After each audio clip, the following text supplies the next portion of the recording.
Chers amis, la mobilisation historique des femmes iraniennes suite à l'assassinat de Mahsa Amini pour exiger l'égalité, la dignité et la liberté mérite tout notre respect et le soutien absolu de l'Europe et du Parlement européen. La lutte que mènent ces femmes courageuses au prix de leur vie contre l'obscurantisme et pour leurs droits nous rappelle que le droit des femmes est fragile. Il doit être un combat quotidien pour chacune et chacun d'entre nous. Les forts taux de violence faits aux femmes dans nos territoires d'outre-mer en sont une triste illustration qui prouve que nous ne pouvons ni ne devons nous autoriser à l'endormissement.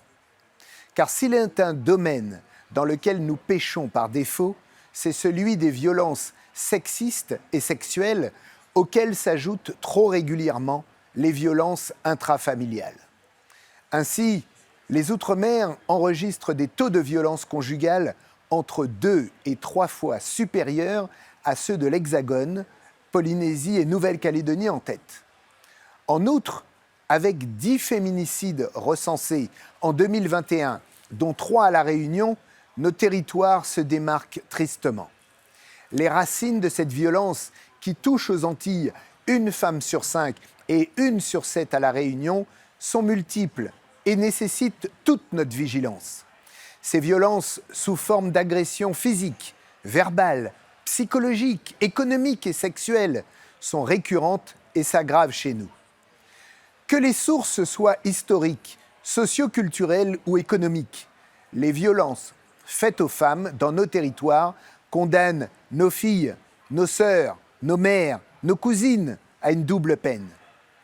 La première est liée aux spécificités géographiques de nos territoires, souvent très contiguës, et qui ne permettent pas à la victime de s'isoler de son bourreau, et la seconde au réseau d'interconnaissances qui favorise l'omerta plutôt que la libération de la parole. Quelles qu'en soient les origines, il nous faut de manière impérieuse sortir de la funeste réalité de nos territoires. Pour cela, nous devons tous nous mobiliser pour améliorer la vie des femmes. Il nous faut mettre en place une culture de l'égalité entre les femmes et les hommes dès le plus jeune âge, qui passe par l'école, la lutte contre les stéréotypes, mais aussi et surtout par un encadrement des images diffusées dans nos médias pour ne plus mettre en avant des images misogynes, sexistes et machistes. Mieux prévenir, combattre et criminaliser toutes les formes de violence et de harcèlement fondées sur le genre, à domicile, en ligne, comme dans la rue ou à la télévision. Améliorer les prises en charge des victimes, mais aussi des agresseurs, par la multiplication des lieux d'accueil et d'hébergement, l'adaptation du numéro d'urgence 3919 aux réalités de nos territoires, la généralisation de l'utilisation des téléphones grave danger, l'amélioration de la formation des autorités policières et judiciaires avec des espaces dédiés à l'accueil des victimes au sein des commissariats ou l'obligation systématique du port de bracelet anti-rapprochement pour l'agresseur condamné. Introduire les mesures les plus efficaces des pays européens en matière de lutte contre les violences sexistes et sexuelles à l'échelle européenne.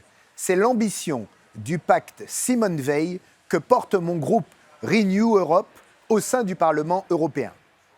Il s'agit pour nous de conduire une réelle mutation systémique qui nécessite notre action à tous et en commun. Tous ensemble, femmes et hommes de l'outre-mer, nous y parviendrons. Amis des Outre-mer, je compte sur vous et nous relevons ce défi de l'égalité.